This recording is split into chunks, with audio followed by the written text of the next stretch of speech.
আমার বিশ্বাস বর্তমান সুপ্রিম কোর্ট যেভাবে গতিশীল হয়েছে তাতে শুধুমাত্র রেপ মার্ডারকারী নয়, আমি পরিবারের সঙ্গে একমত, সংগঠিত চক্রান্তের বলি আমাদের এই বোন।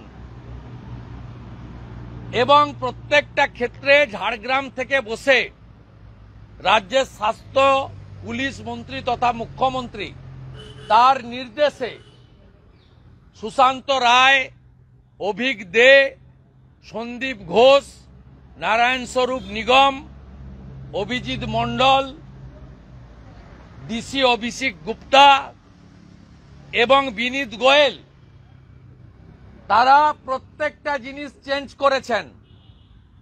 বেসিন চেঞ্জ করেছেন, পোশাক চেঞ্জ করেছেন, প্রত্যেকটা জিনিস চেঞ্জ করেছে এবং 5 দিন ধরে এভিডেন্স ডেস্ট্রয়ের কাজ হয়েছে।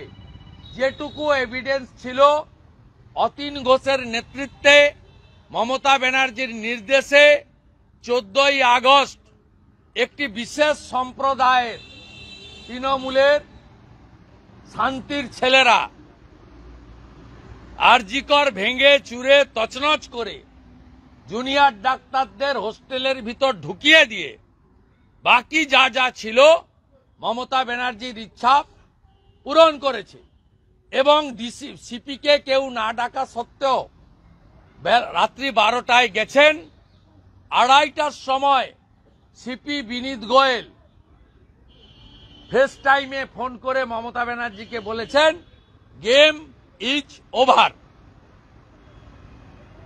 বিনীত গোয়েল ডিস্ট্রয়েড এভরি এভিডেন্স। আজ না হোক কাল এর পরিণতি খারাপ।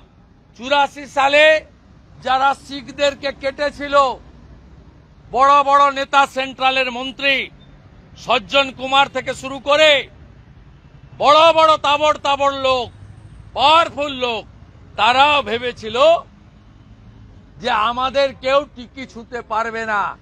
আজকে সজ্জন কুমাররা তিহারের জেলে। এদের ভিতরে থাকতে হবে, শুধু বিনীতকে নয়, বিনীত যার কথাই করেছেন সেই মমতা ব্যানার্জিকেও সঙ্গে যেতে হবে।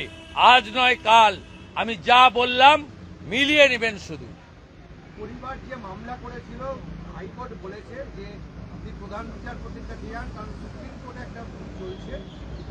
আমি কোর্টের অবজারভেশন মন্তব্য নিয়ে বলবো না। পরিবারের সঙ্গে আছি, পরিবারের সঙ্গে আছি। উনার বাবা মা, ব্যক্তিগত লয়ারের সঙ্গে আমার ক্লোজ রিলেশন আছে। আমি পরিবারের সঙ্গে আছি এবং তার পরিবারের কোন মন্তব্য, সেটা যদি আমার বিরুদ্ধেও বলে, আমার দলের বিরুদ্ধেও বলে, তার পাল্টা মন্তব্য আমার কাছ থেকে আপনি 1000 চেষ্টা করেও পাবেন না। সবচেয়ে বেশি লস হয়েছে এই মধ্যবিত্ত, নিম্ন মধ্যবিত্ত পরিবারের। আপনি আমি মিছিল মিটিং করেছি, কালো ব্যাচ করেছি, মোমবাতি নিয়ে ঘুরেছি, বক্তৃতা করেছি বিধানসভার ভিতরে বাইরে, কিন্তু যে অপূরণীয় ক্ষতি এই পরিবারের হয়েছে, এই ক্ষতি পূরণ করার সাধ্য আপনার আমার ভূভারতে কারণ নেই বলে আমি মনে করি।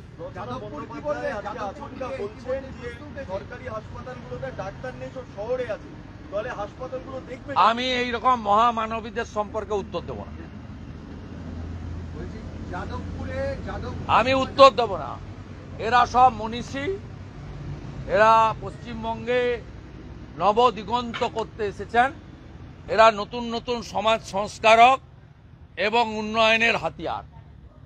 আমি প্রণাম করি হুগলির জনতা জনার্দনকে, যারা এই ধরনের মনীষীদেরকে ভারতবর্ষের সর্বোচ্চ জায়গায় পাঠিয়েছেন। বিকশিত হুগলি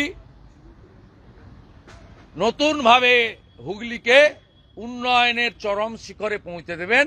প্রতি হাতে কাজ, প্রতি পেটে ভাত, প্রতি মাথায় ছাদ।